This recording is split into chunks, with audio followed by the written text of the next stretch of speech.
Olá, oitavo ano! Estamos aqui para dar continuidade às nossas aulas, às nossas videoaulas, né?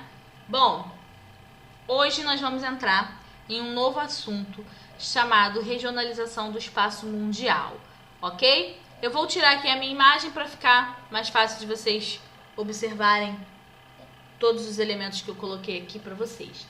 Então, vamos falar de regionalização do espaço mundial. Primeira coisa é relembrar, né? O que nós vamos falar nessa aula? O que é regionalização? Quais são os tipos de regionalizações, né? Eu coloquei aqui indicadores econômicos, mas a gente não vai falar especificamente nessa aula dos indicadores econômicos, tá certo? A gente vai falar na nossa próxima videoaula de forma mais detalhada de cada um, para a aula não ficar tão longa. Eu não vou entrar neles hoje, tá certo? É que como eu faço a aula direto, eles já estão aí, mas nós vamos falar sobre eles na nossa próxima aula. O que nós vamos focar principalmente na aula de hoje é a parte dos tipos de regionalizações que acontecem no mundo, né? Então você tem diferentes formas de regionalizar esse mundo. E aí você vai ter, né, a regionalização geográfica, o nível de desenvolvimento, países centrais, países periféricos, divisão do mundo bipolar, né, divisão norte-sul. Essa divisão norte-sul está associada a esse nível de desenvolvimento, né? E aí nós vamos falar então dessas divisões. Eu queria começar aqui, eu queria só destacar aqui, né, essa divisão, essa regionalização geográfica do mundo. Por quê? Eu não coloquei nas imagens da aula. Essa regionalização geográfica é uma regionalização muito fácil, que é a regionalização do mundo, a divisão do mundo em continentes, como nós conhecemos.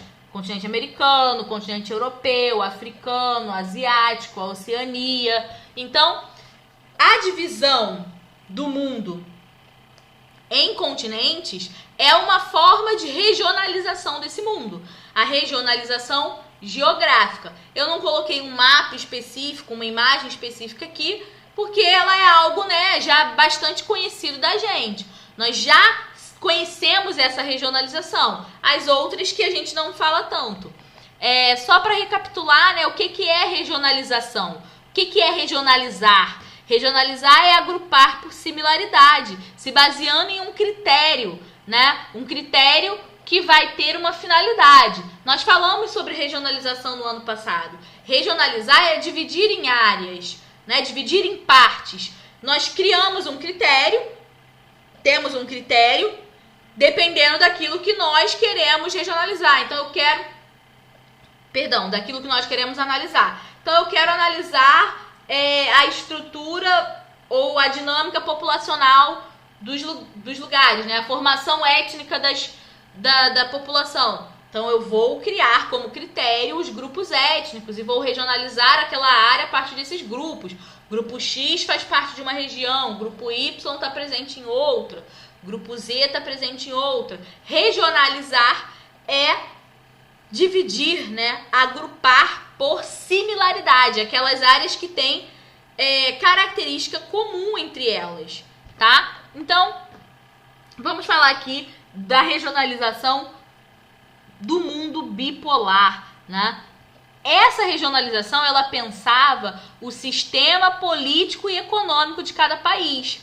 Então, quando se fala na divisão do mundo, né, no período bipolar, e aí a gente vai falar do que é esse período bipolar um pouco mais à frente no conteúdo de vocês, mas é só para a gente entender que esse período bipolar é o período que marca ali a chamada Guerra Fria, né? De 1945 até 1991, com o final da União Soviética. Então, quando a gente fala da regionalização do mundo bipolar, nós estamos falando de uma divisão do mundo nesse período chamado de Guerra Fria, né? E o que eles pensavam, o que eles consideravam para regionalizar o mundo nesse período? O sistema político e econômico de cada país. E aí, tá até aqui um resuminho para que vocês possam anotar, né? É a regionalização utilizada durante a Guerra Fria.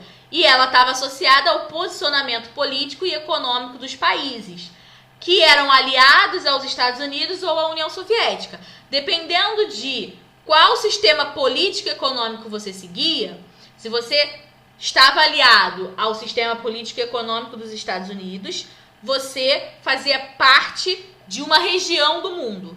Se você estava alinhado ao sistema político e econômico da União Soviética, você fazia parte de outra região do mundo, né? Se você fosse muito desenvolvido, você fazia parte de uma região. Se você fosse pouco desenvolvido, você fazia parte de outra região.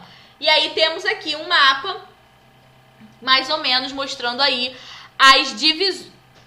os países, né, que faziam parte de cada uma dessas divisões. Como que o mundo era dividido a partir da regionalização do mundo bipolar? Em países de primeiro, países de segundo e países de terceiro mundo. Então, na época, durante esse período aí de 45 até 91, período da Guerra Fria, você tem um mundo regionalizado, dividido, a partir dos sistemas políticos e econômicos.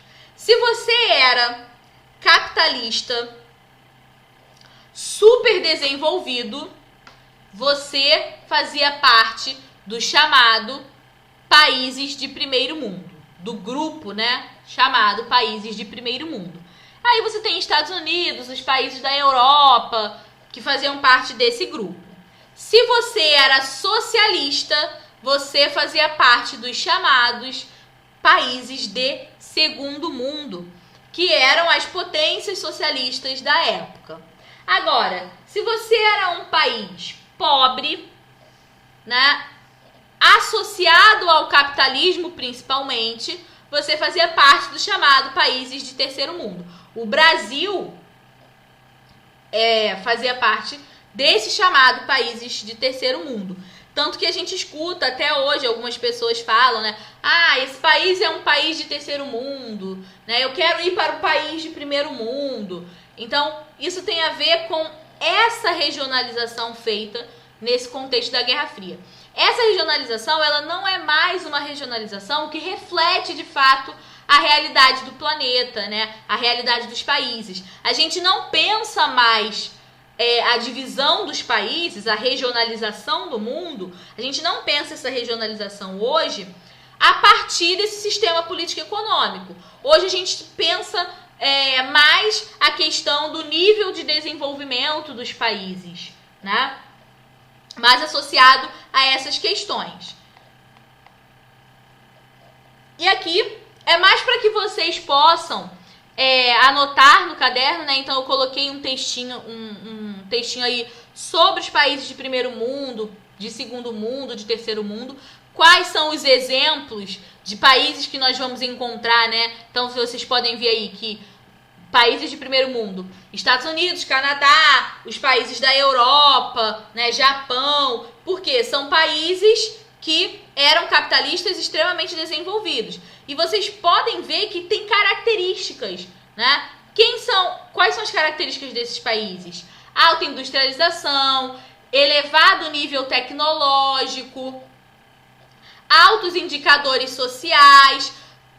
Nós vamos falar na próxima aula, por isso que eu separei, porque é uma coisa que a gente precisa analisar com muito detalhe, os principais indicadores econômicos. Quando a gente regionaliza o mundo, divide o mundo, alguns dos critérios, nós vamos ver na aula de hoje, pensam aí as questões econômicas, as questões sociais, né? Então a gente precisa entender que quando nós regionalizamos esses países, colocamos eles dentro de um determinado bloco, como primeiro mundo, segundo mundo, terceiro mundo, existe uma característica por trás desses países, né? Que é algo que a gente vai encontrar, por exemplo, Canadá, Estados Unidos vão ter as mesmas características, por isso que eles fazem parte desses países de primeiro mundo, né? Só para a gente recapitular também, entender direitinho o que é essa regionalização. Então, nesses textos, nesse slide, vocês vão encontrar um resumo, né, das características dos países de primeiro, segundo e terceiro mundo e dos seus representantes, né? Hoje em dia, essa classificação, primeiro, segundo e terceiro mundo, não é mais utilizada, porque nós não pensamos mais a partir desse critério de sistemas políticos e econômicos. Nós estamos mais... as análises são feitas pensando mais o desenvolvimento social e econômico desses países, né? Então, hoje você vai falar mais em país desenvolvido, emergente, subdesenvolvido, como a gente vai ver mais à frente, tá certo? Então, vocês podem anotar, é importante que vocês anotem. O livro não traz muita coisa, assim, boa, não. Então, eu fiz aqui esse resuminho para vocês, para ficar mais claro, mais objetivo aí para vocês, tá? Próxima regionalização são as regionalizações baseadas no nível de desenvolvimento, né? Regionalizações ligadas ao nível de desenvolvimento. Nesse caso, nós vamos considerar os aspectos econômicos e os aspectos sociais, tá? Como que o desenvolvimento econômico também se reflete no desenvolvimento social de cada um deles. Então, essa regionalização baseada no nível de desenvolvimento vai pensar tanto os aspectos sociais quanto os econômicos, né? Melhor seria se eu tivesse dito tanto os econômicos e os sociais. Não basta um país ser rico, ser bem desenvolvido no termo econômico. Ele também precisa ter um avanço social para poder ser considerado um país desenvolvido, tá? E aí a gente tem a divisão, que é uma divisão mais atual, que costuma, né, ser bastante utilizada, que é a divisão em países do norte e países do sul. Os países do norte seriam aqueles países ricos, desenvolvidos, aonde a economia é muito desenvolvida e os aspectos sociais também, né? Não basta ter uma alta economia. O Brasil, por exemplo, é uma das 10 maiores economias do mundo, mas não é um país desenvolvido. Por quê? Porque essa riqueza não se estende ao desenvolvimento social. Nós somos um país, um dos 10 mais ricos do mundo, no entanto, somos também um dos países mais desiguais do mundo. Então, nós temos uma desigualdade muito grande no Brasil, por isso não somos desenvolvidos. Quando a gente pensa nessa regionalização, quando a gente divide os países em países do norte e países do sul, nós estamos pensando então no grau de desenvolvimento desses países. Se eles são bem desenvolvidos economicamente e socialmente, né? E aí o mundo fica dividido mais ou menos dessa forma, ó. Essa linha que eu coloquei aí para vocês é a linha, né, da divisão norte e sul. Então, acima dela nós teremos os países do norte, abaixo dela nós teremos os países do sul.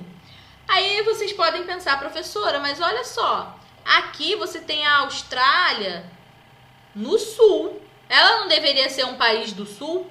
Então, essa divisão de nível de desenvolvimento, né, em países do norte e países do sul, não é pensando a posição geográfica exata desses países.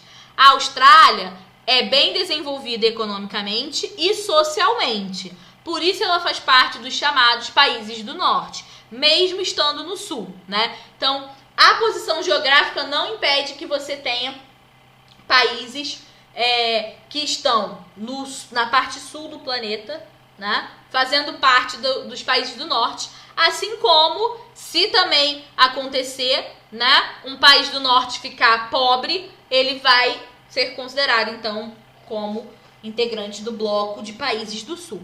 Então, essa divisão pelo nível de desenvolvimento em países do norte e países do sul pensa se o país tem bom resultado na economia e no campo social.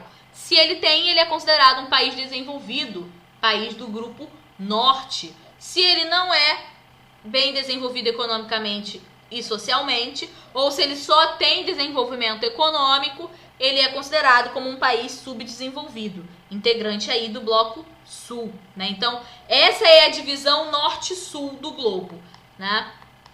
Vou voltar aqui. Essa é a divisão norte-sul. Norte, ricos e desenvolvidos. Sul, países pobres e subdesenvolvidos. Terceira regionalização. Regionalização de países centrais e periféricos. O que a gente pensa para dividir os países em países centrais e países periféricos? Pensamos a relação de dependência entre esses países, né? Nesse tipo de regionalização, nós analisamos a dependência na relação entre os países. Se um país depende do outro, né? Nós vamos estabelecer essa lógica de país central e país periférico, né? Eu coloquei aí uma charge para a gente tentar ilustrar um pouquinho isso, né? Qual a opinião de vocês sobre a escassez de alimentos no mundo? E aí você tem ali representantes, né, da África, da Europa, da América, mas propriamente é os Estados Unidos, né? Você pode perceber pelo chapéu, e da Arábia Saudita, que é um país extremamente fechado, uma ditadura, né? O cara faz a pergunta: o que vocês acham? Qual é a opinião de vocês sobre a escassez do alimento no mundo? Aí o personagem da África responde, né? O que é alimentos? A Europa pergunta o que é escassez. Os Estados Unidos perguntam o que é o resto do mundo, né? Porque o mundo não existe para os Estados Unidos, o mundo é os Estados Unidos para eles. E o integrante da Arábia Saudita pergunta o que é a opinião. Vamos começar aqui então de trás para frente, né? Na Arábia Saudita você tem uma ditadura em que o que vale é o que o Estado diz, né? É o que o governante ditador diz. Então, eles não sabem o que é opinião, porque a opinião não existe. Você não tem opinião, você obedece o que o ditador diz. Os Estados Unidos se acham o centro do mundo. E, de uma certa forma, eles acabam, né, tendo influência econômica, política sobre as outras nações.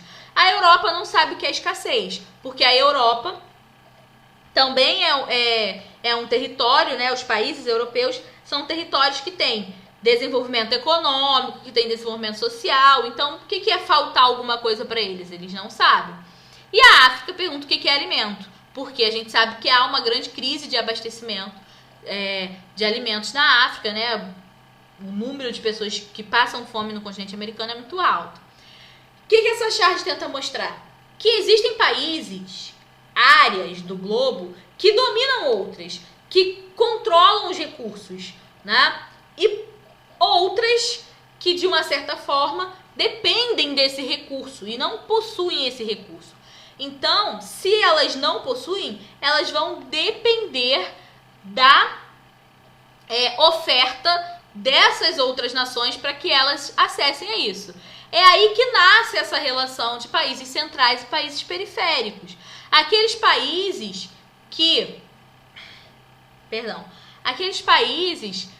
que, de alguma forma, dominam a produção econômica, tecnológica, militar, né?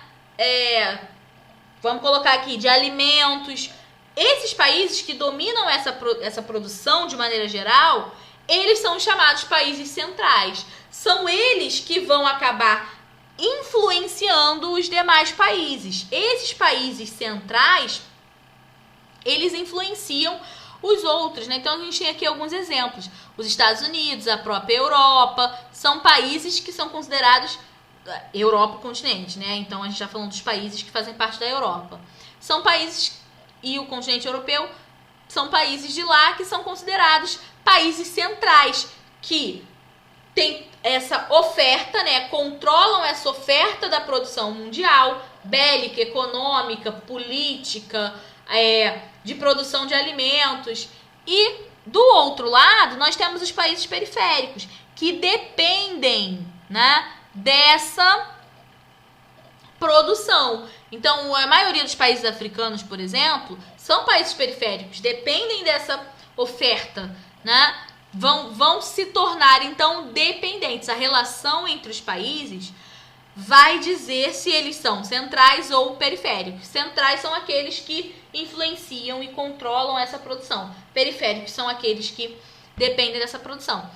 No meio desses países periféricos, nós temos alguns que são chamados de países emergentes, como é o caso do Brasil.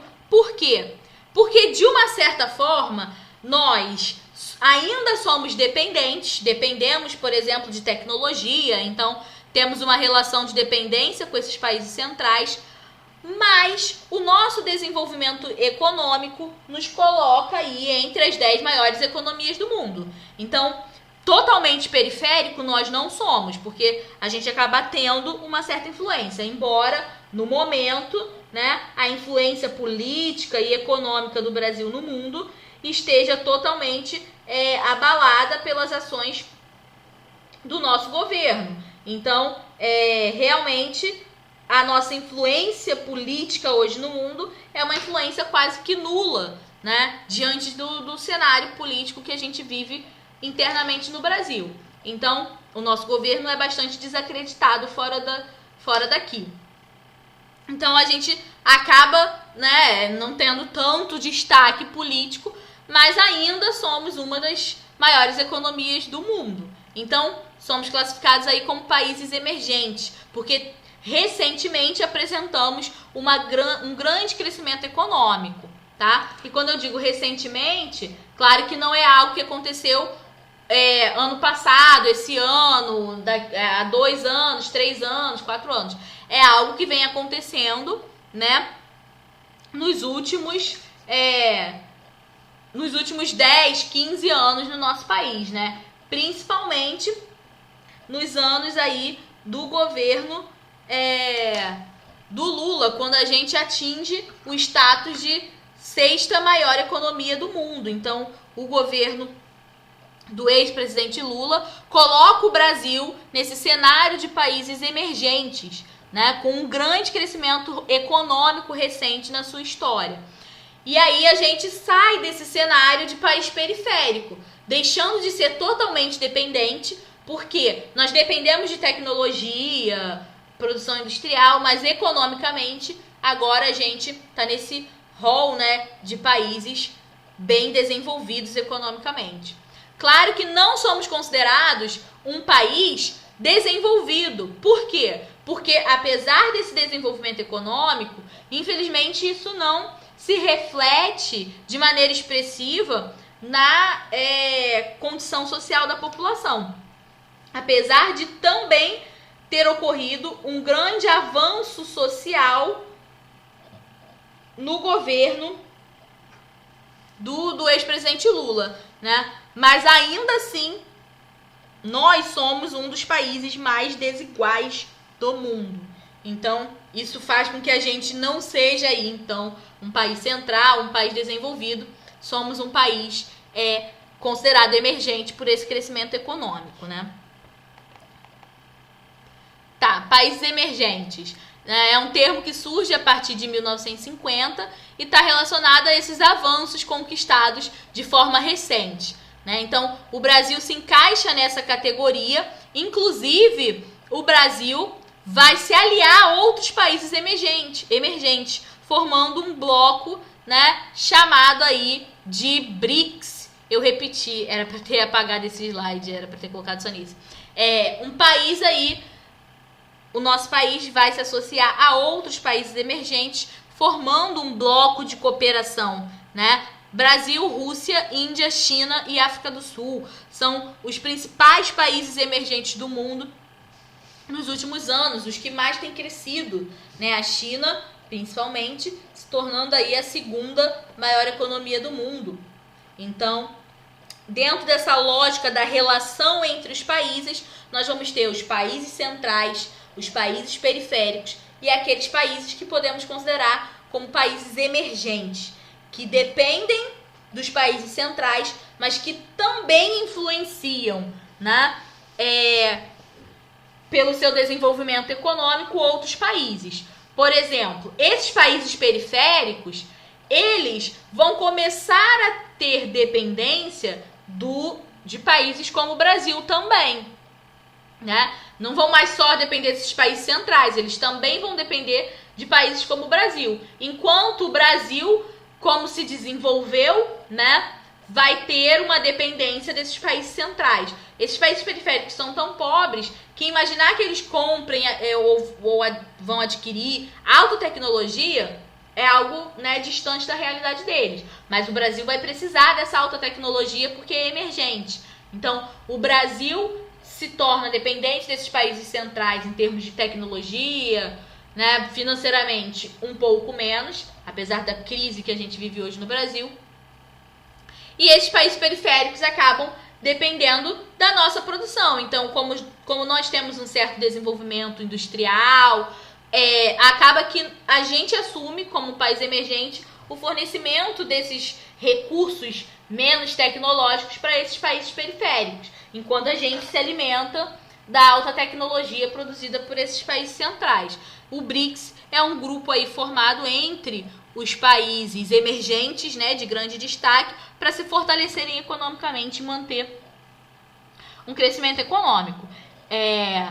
Embora, né, a gente veja hoje uma certa crise na relação aí do próprio Brasil com a China em função da questão do coronavírus, há uma grande divulgação de fake news, né, o próprio governo federal, na figura do ministro de Relações Exteriores, do ministro da Educação, tiveram falas xenofóbicas com relação à China, o que abala um pouco a relação, né, do Brasil com o governo chinês, por conta dessa grande tensão aí gerada pelo coronavírus, pela fala desses ministros, representando a posição do nosso governo, né? Então, claro, obviamente, é preciso reforçar aqui essas afirmações contra a China são falsas, porque não há como comprovar biologicamente que o vírus surge lá, que saiu desse território. Apesar dos primeiros casos terem aparecido lá, isso não necessariamente confirma que o vírus surgiu lá, né? Ele pode ter surgido em outro lugar e lá ter aparecido os primeiros casos.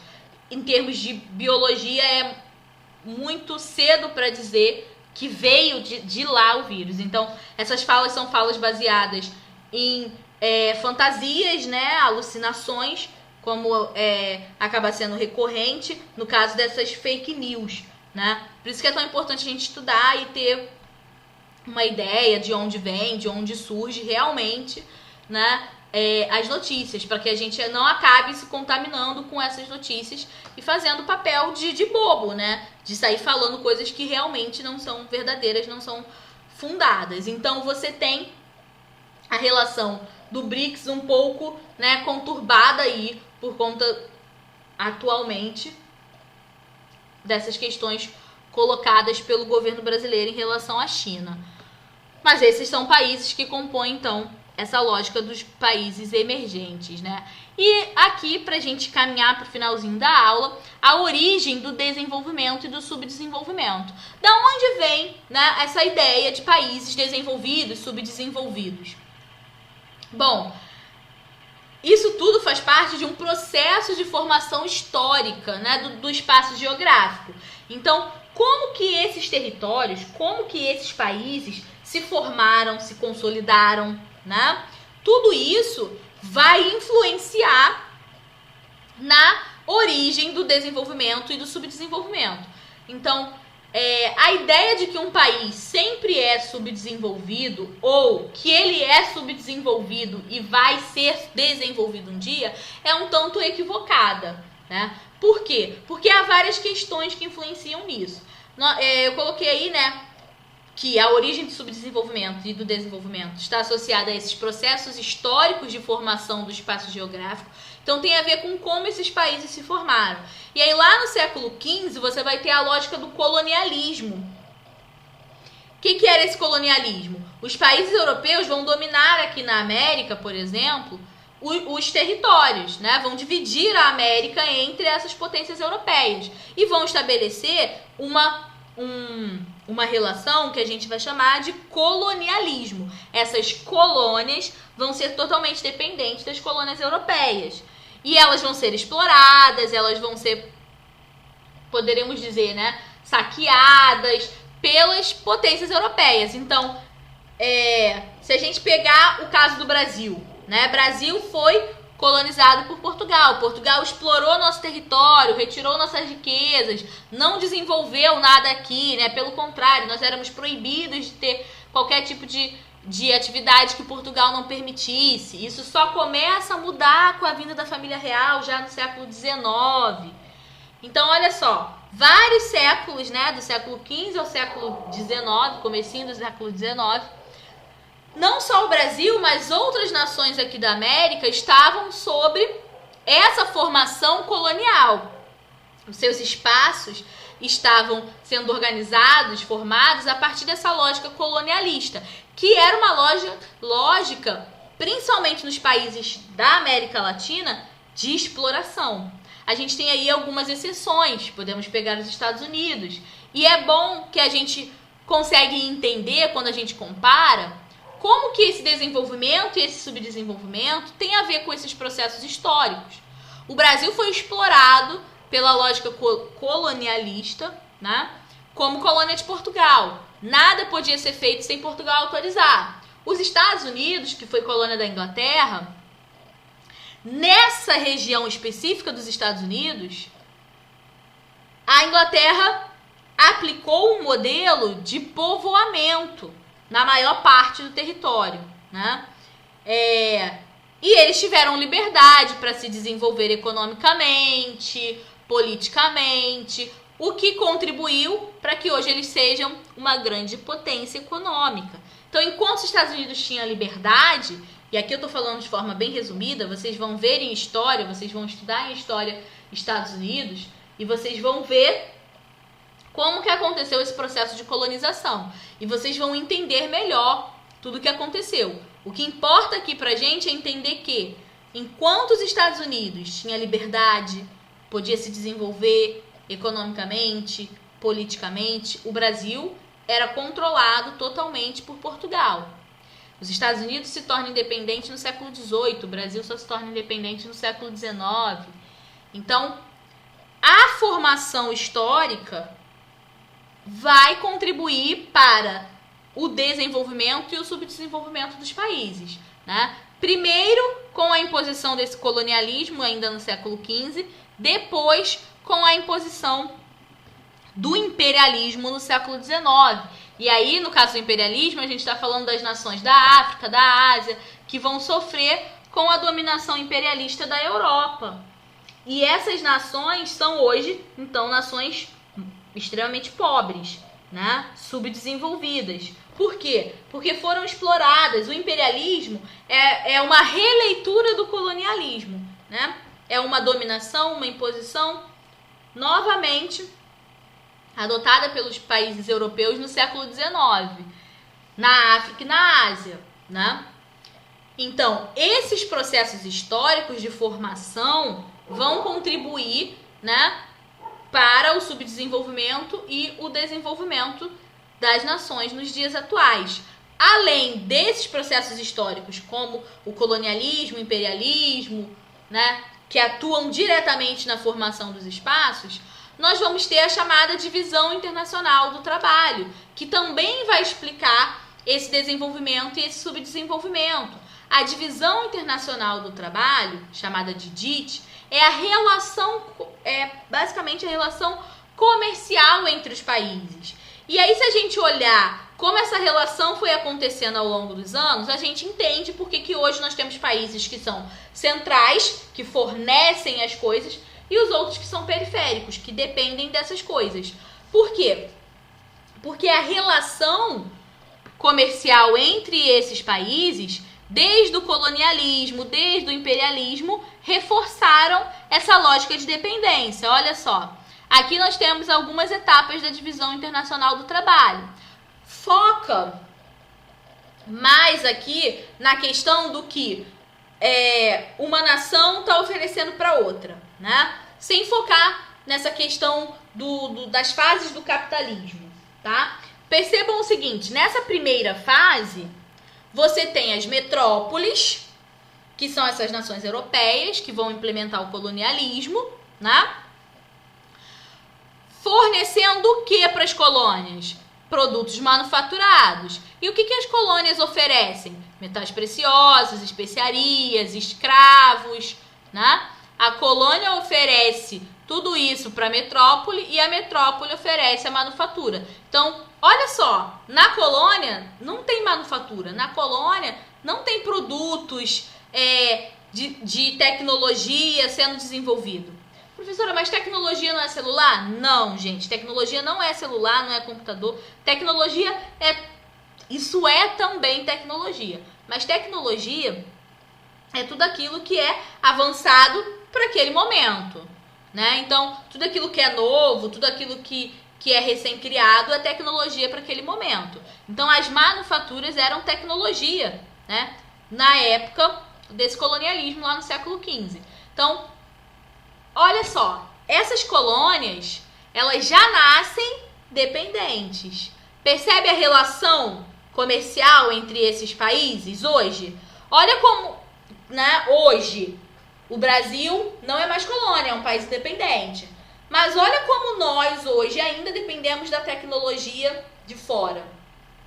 Porque isso foi sendo reproduzido, né? Quando a gente tem o imperialismo, olha só, de novo, agora você tem os países que são metrópoles já industrializados, porque já aconteceu a Revolução Industrial. O que eles fornecem para as colônias, para as novas colônias de exploração deles?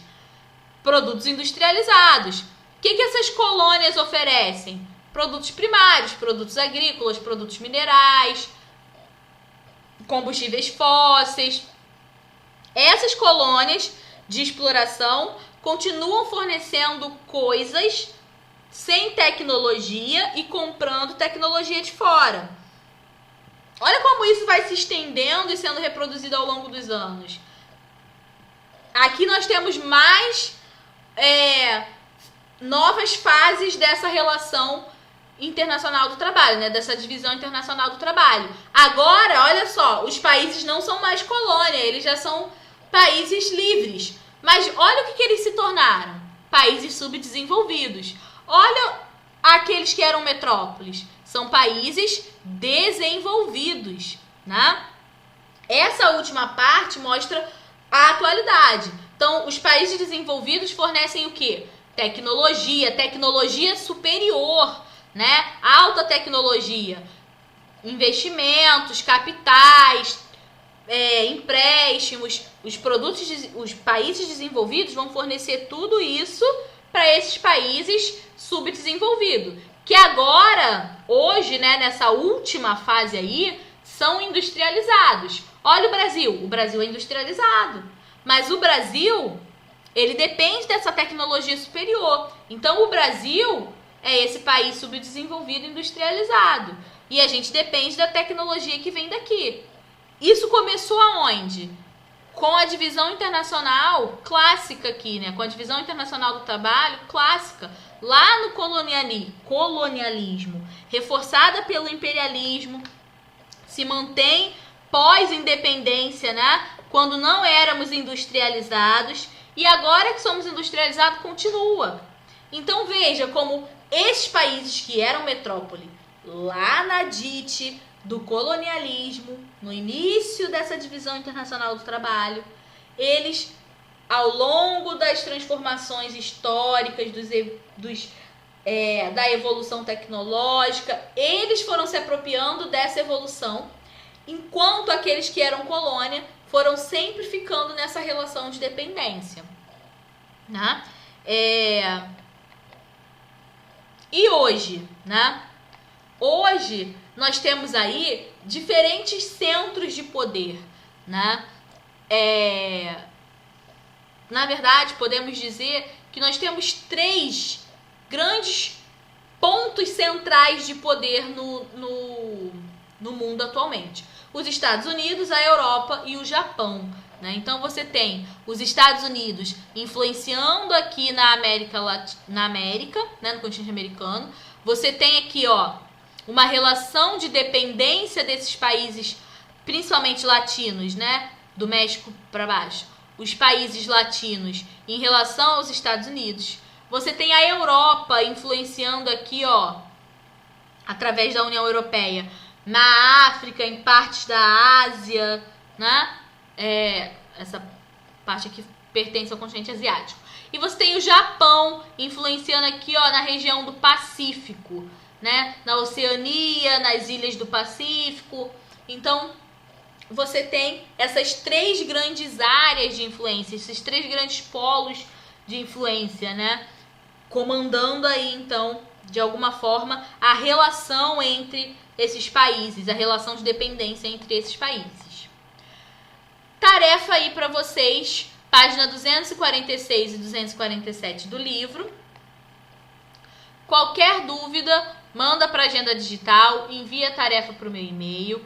E eu ia falar mais alguma coisa. Acho que eu passei exercício na última aula, mas não corrigi, porque eu vou fazer um bloco de correção de exercícios, tá? Então vai ter uma aula de correção de exercícios, e aí eu vou então deixar para corrigir todos nessa aula, ok? Façam, mande dúvida e a gente se vê numa próxima oportunidade, no nosso próximo encontro, ok? Beijos, se cuidem e fiquem bem.